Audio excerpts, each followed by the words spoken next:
So, hello mga bebs. Welcome back sa aking channel. Hindi sana ako magbablog ngayon eh. Kaya lang, yung aking mother, si mama, so namalengke siya. Sila nung kapatid ko. Tapos, so hindi na sila nag-vlog sa palengke. Yung bang nag-haul lang sila sa bahay. So, nag-video sila. Tapos, sinend sa akin yung mga videos nila. And sabi niya, ilagay ko daw sa vlog ko. Kaya ayun, sabi ko, mag-vlog ako para maisingit ko dito yung hauling ng mga pinamili nila sa palengke. Kaya ayun, magbablog tayo. Ngayon naman mga bebs, ayan na si Yechan. Wala na si Yeram dito kasi pumasok na siya mga bebs. Nag-school na si Yeram. So kami na lang dito ni Yechan.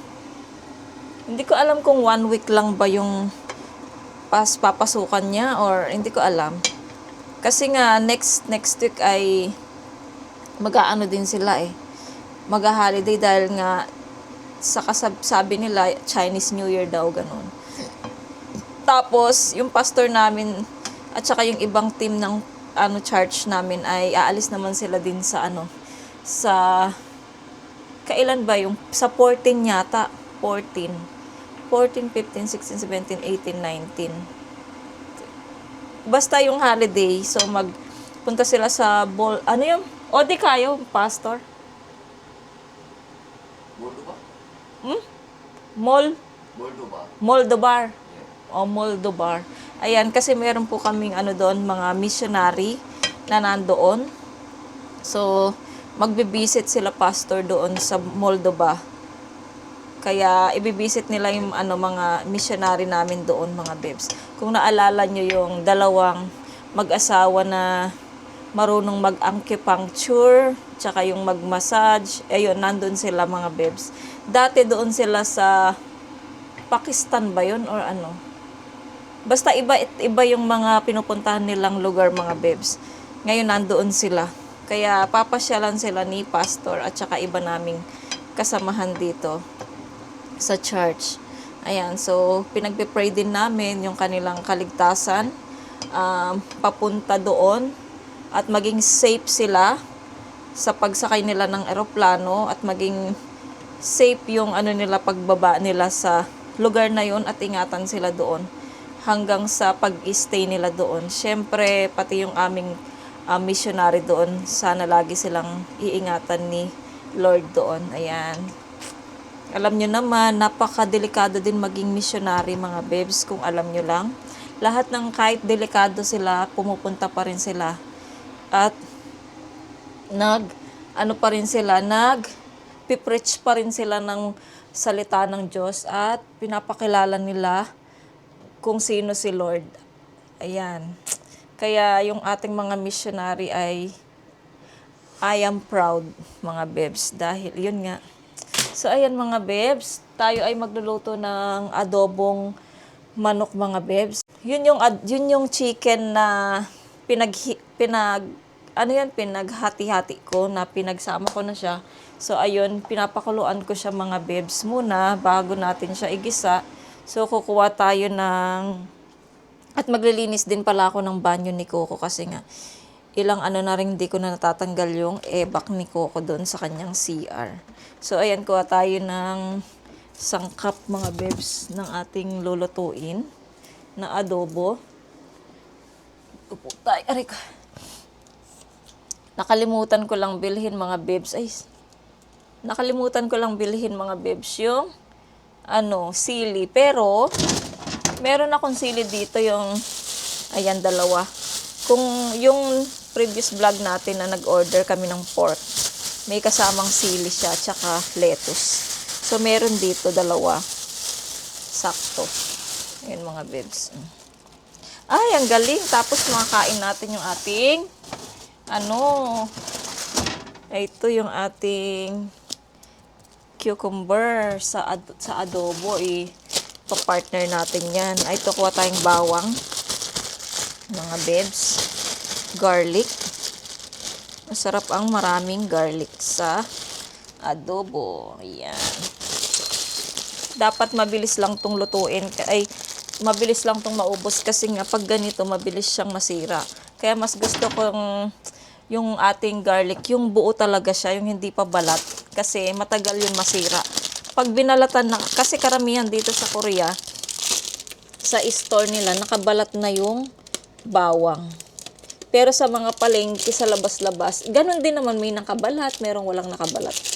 Pero mas gusto ko talaga yung hindi pa siya balat para hindi siya masira. Pwede natin siyang stock doon. Nag-iingay na yung rep natin. Wait ka lang dyan. Pwede natin siyang stock sa ano. Ang dami pala nating gulay. Wait lang. Okay. Masarap din gawing salad yung mga bebs. Wait lang ha. Gagawa pala ako mga bebs ng salad ng radish. Masarap to, no? Lagyan natin ng kamatis, sibuyas. Tas lagyan natin siya ng bagoong.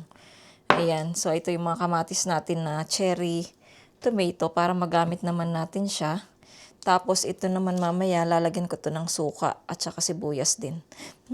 So, magbabalat muna ako ng potato para sa ating adobo. Para makapagluto na tayo. Anong oras na ba? Kasi mga bebs, naglaba pa ako sa banyo ng robe ko. Robe. Yung dalawa kong nabili, di ba? Yung white at saka yung gray. So, nilaban ko na dahil si Coco, every time na uupo ako dyan sa sofa, mga bebs, lalapit na siya sa akin at matutulog siya sa aking rab. Abang suot ko nandito sa akin, nakakandong siya, natutulog na siya. Natutulog siya. Kaya syempre, kailangan ko ding labhan yung aking sinusuot. Tapos ngayon, so nilabhan ko na, no, tapos naupo na naman ako doon. Tapos, umupo naman siya dito sa damitan ko naman siya naupo. Kahit wala yung robe ko, naupo pa rin siya. Tapos natulog. Ang ginawa ko kasi nga magluluto ako, ayun, pinasok ko ulit siya sa kwarto ng mga bata para matulog siya doon at hindi siya maistorbo, lalo na ngayon wala yung nag-iistorbo sa kanya, nag-aral. Kaya makakatulog siya ng maayos, mga bebs. Ito naman kasi si Yachan, di naman niya iniistorbo si Coco. Si Yeram lang talaga ang mahilig mang-asar kay Coco, kaya minsan nabibitin yung kanyang tulog. Tapos tuwing kaninang madaling araw, nagising ako, tas hindi na ako makatulog, mga bebs. Kasi si Coco, umiiyak siya. Noon pala, gusto niyang mag-CR. Kaya doon ko siya pinapadaan sa kwarto namin sa bintana. So yun, nag-CR siya. Pagkatapos niya mag-CR, mga bebs, sinintay ko pa siya matapos. Tas ayun, binuksan ko na yung pinto para makapasok siya. Tapos, ayun, tumahimik na siya, bumalik siya sa amin sa kama, tas natulog na siya, mga bebs. Tas ako din, unti-unti nakatulog ako ulit, tapos hanggang sa mag-alarm na si Mister para ready para pumasok sa work. So ayun, doon ako nagising ulit, mga bebs, kasi nga si Yeram ay kailangan ko pa siyang pakainin ng almusal bago siya umalis, kasi ayoko siyang umalis nang hindi kumakain, mga bebs, dahil alam niyo naman, kailangan ng utak ay kailangan mag-almusal yung mga bata sa umaga para yung utak nila gumana. So ayun, pinakain ko lang siya ito nga yung niluto ko kagabi na miyok, mga bebs, yung seaweed soup. Ayun ang pinakain ko, tas kanin. So ayun, pati si Mister, yun din yung inalmusal niya. Pero bumili naman siya ng cereal niya ulit, di ba? Yung Weet-Bix ba yun? Nagustuhan niya yun, kaya bumili siya ulit sa Kupang. Pero ngayon, siguro parang feel niyang kumain ng kanin, kaya ayun, nag-almusal din siya ng kanin at saka yung seaweed soup. Lalo na sobrang lamig ng panahon. Kailangan mainit yung tiyan mo, mga bebs. Mainitan yung tiyan mo. So, ayun, mga bebs, habang ako'y naghihiwa dito, ayun, naghihiwa ako. Kailangan ko kasing magluto. So, 11:15 na mga bebs. Tama ba? 11:15. Dagdagan ko lang naman ng konting video mga bebs. Kasi nga, di ba, may vlog naman yung nanay ko. May video so ilalagay ko lang, idadagdag ko lang to mga bebs para medyo dumami yung vlog natin. Ayan, maghiwa muna ako mga bebs, mamaya na lang. Ayan, mag-vlog tayo ulit mga bebs. Kwento tayo. Kahapon mga bebs, di ba yung ulam namin sa church, yung yung bibe, at saka merong mga in-steam na talaba, oyster. Naparami yung kain ko mga bebs kasi hindi naman na ako sanay kumain ng oyster or talaba. So kagabi, sumama yung yung tiyan ko mga bebs. Kaya ayun nga, kaya hindi din ako nakatulog ng agad. Hindi ako nakatulog dahil yung tiyan ko masakit. Kahit hanggang ngayon mga bebs, masama pa din yung tiyan ko. Di siguro dahil sa oyster mga bebs kasi nga hindi ako sanay. Ayun. And then, ayun, may dumating tayong gamot. Hindi ko alam kung gamot ba to. In-order ko to siya mga bebs. Vitamin B12. Hindi ko na siya na-unboxing. Ito. Vitamin B12, folic acid mga bebs. Iinom ako nito mga bebs. Ano siya? Vegetarian vegan. Ayan, so support healthy homocysteine metabolism. A dietary supplement. Folic acid 800 mcg with vitamin B12. Ayan, so itatry natin to mga bebs. Iinom ako nito. Ilang lang to? Serving for 1 table. 1 lang. Isang piraso lang. Ayan. Every ba to iniinom? Morning or what? Ay, naglasa tuloy bawang. Nag-amoy bawang. Ayan, gusto ko siyang itry mga bebs itong folic acid with vitamin B12.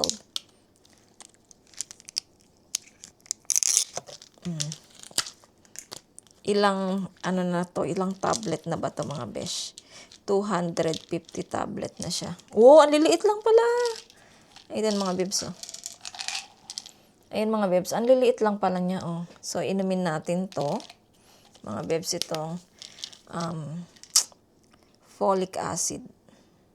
Maganda kaya to? Kasi dati nakainom na rin ako niyan, eh. Okay naman. Ayan, so, ayan. Naghihiwa ako ng maraming bawang. Gusto ko kasi mga bebs ng ito. Gusto ko ng maraming bawang sa ating adobo. Itong isang sibuyas mga bebs, hindi ko naman yan lalagay lahat. Ilalagay ko yung kalahati doon sa cucumber. Tapos mamaya, isang buo naman dito sa radish natin, sa salad radish natin. Kasi bagay din naman yung adobo sa radish, di ba? At saka masarap sana kung ganun din. Piniritong isda, masarap din siya. Kapartner din siya ng salad ng radish. Pwede naman siyang gagawa ka na tapos i-stack mo lang siya sa rep para yung kanyang lasa manuot siya sa radish. Pwede naman yun. Tapos kapag nagluto tayo ng isda, pwede siyang i-partner. Ayan. So, ito lang ilalagay ko yung kalahati lang mga bebs. Madali lang naman tayong mag-adobo dahil napakuluan ko na rin naman yung manok natin. Okay, Lord. Ayan, so mag-start na akong magluto mga bebs. Hindi ko alam kung sasama ko ba kayo or wag na kasi nga alam nyo naman kung paano magluto ng adobo mga bebs, di ba? So, ayan mga bebs, magluto muna ako. Balikan ko na lang kayo later. So, ayan. So, ayan mga bebs, na ko na yung ating tawag nito. Nagisa ko na siya. So, ngayon ay, ang gagawin ko, hanger ko muna tong, asan na ba yung hanger? Itong mga nilabhan ko. Siyempre, pa-dry, patiktikin. Ano ba yung tiktik sa, hindi yung aswang na tiktik, mga bebs. Sa Kapampangan kasi, Ano ba, para tumulo-tulo mo na yung tubig niya. Ay, saan ko ka ba kayo ilalagay? Kasi hindi kayo pwede dito, malalaglag kayo, pero try natin mga bebs. Be careful sa aking camera. Ayan, so, ihanger ko muna dito, tas dito ko muna siya isasabit, mga bebs, sa banyo. Medyo madulas nga lang, kasi nga dahil sa, sa ating fabric conditioner. Medyo madulas yung floor natin dito. Tas maliligo din si Yechan. So, ingat na lang siya. Ingat siya, baka siya ay madulas dito sa, So, dito ko siya ilalagay na sana ay hindi siya malaglag. Hindi siya malaglag dyan. Dalawa pa naman ang ilalagay ko. Tapos ito dito muna siya. Ayan. Kasi nga nilaban ko yung gray at saka yung white. Para malinis. So, malapit na yung holiday, mga babes. Sana marami akong ma-vlog. Kasi nga, nandyan sila ate ko. Dahil nahiya akong, kahit na ate ko siya mga babes, sana hindi malaglag, Lord, please. Kahit yung ate ko, nahiya pa rin akong mag-vlog. Yun yung masasabi ko. Hiya akong mag-vlog. Magba-vlog ako, pero walang salita. Puro lang siya background music. Na sana ay makapag-vlog ako ng maayos. Kasi nga, dito sunduin namin sila ng 14 ng hapon, kasi nga si Mr. may pasok, di ba? So, 14 ng hapon, sunduin namin sila. Tapos, dito na sila matulog. Tapos, kinabukasan church. Tapos, tulog ulit dito. Tapos, Monday, ayun, magbibiyahe kami ng medyo malayo, mga bebs. Biyahe kami. Ayun, tapos, sleep over din doon, mga bebs. So, basta yun ang aming plano sa aming bakasyon, mga bebs. Itong Chinese New Year nila. Ayun, yun ang aming plano, mga besh. So, alam nyo na sana ay secret pa, pero share na natin. So, ayun, mga bebs. Nasampay ko na siya. Sana lang wag lang itong malaglag. Kasi nga, ito mga bebs, yung pinagsabitan ko. Kasi nga mabigat. Ayan dalawa silang nakasabit dyan. I hope na hindi siya malaglag dyan. Hanggang sa tas inano ko din tong aking mga pantay. Underwear. Ayan, pinapatiktik ko din dito. Pinapatuluan ko lang din ng tubig. Para kasi nga doon sa labas, mga besh, di ba yung CR ni Coco, yung kanyang mga lupa-lupa, pagka natubigan yun, nagpuputik siya. Kaya ayoko. Tapos namumuti yung floor doon. Kaya ayoko siyang matubigan doon, mga bebs.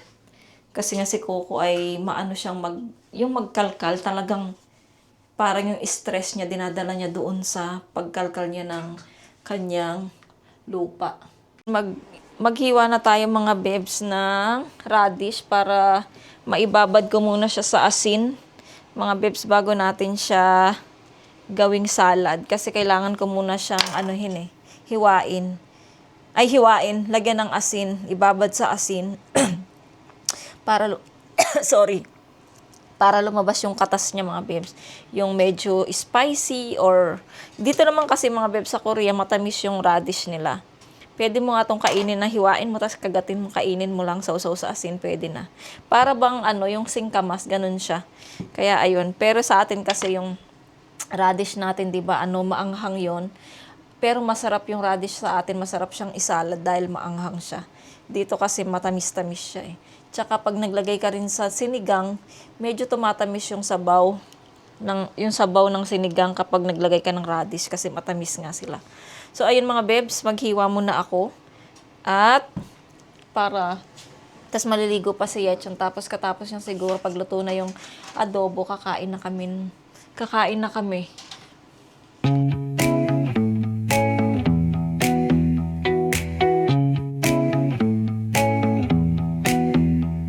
Neon hums like a subtle thrill. Shadows dance on the windowsill. Concrete dreams in the glow collide. Breathe it in, let the waves decide.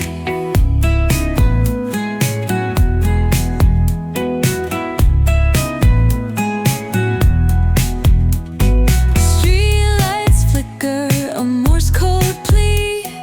Whispers rise from the cracks in the street. Loose-lipped poets on cobbled ground. Every word a kaleidoscope sound. We're chasing nightlights in the city. Spin wild dreams out of pity. Every heart beats a brand new song. Time feels right, but the world's not wrong. Echoes rewind, spin back the dial. Drunk on the track. Mga bibs, nahiwa na natin yung ating radish. Ganyan lang yung hiwa ko sa ating radish. Tapos ngayon ay lalagyan natin siya ng asin para maibabad natin yung sa asin. Pagkatapos nyon, anuhin natin siya. Lamasin para matanggal din yung ano niya. Ganyan muna. Parang ganito din yung ginagawa nila mga bebs dito sa Korea.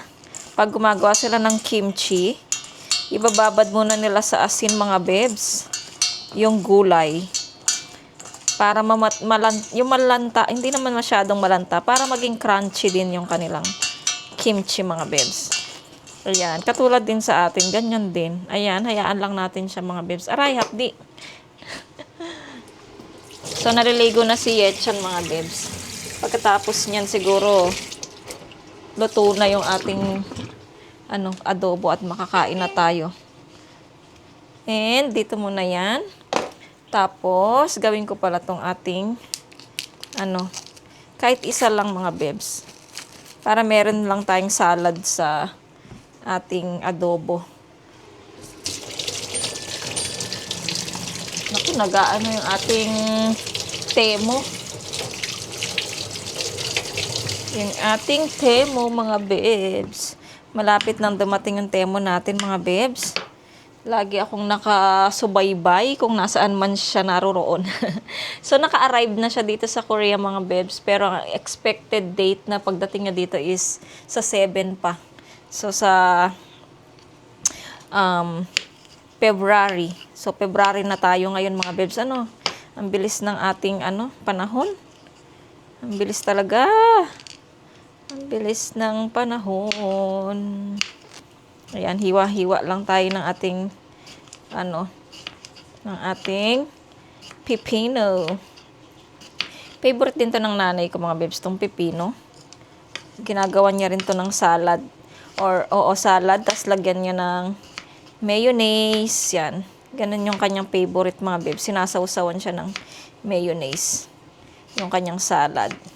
Kaya, every time na mamalengke din yan si mama, bumibili din siya ng pipino. At saka yung pipino sa atin, mga bebs, di ba matataba na punggok. Dito sa Korea naman mahaba. Mahaba sila na mapayat. Kahit sa Europe siguro, sa Europe, ba? Hindi. Sa Europe parang ganito din siya, mga bebs. Mahaba din. Pero yung sa Europe, para siyang, alam niyo yung zucchini na style. Parang ganun yung style ng kanilang pipino sa Europe. Parang nagpunta na ng Europe, alam na alam. Kasi mga bebs, nanonood ako ng mga vlogs ng mga nasa Europe, mga Pilipina. Kaya alam na alam ko yan. Ayan. Mahaba na naman yung chika natin. Naghahanap ako ng lalagyan, mga bebs, kung saan ko siya ilalagay.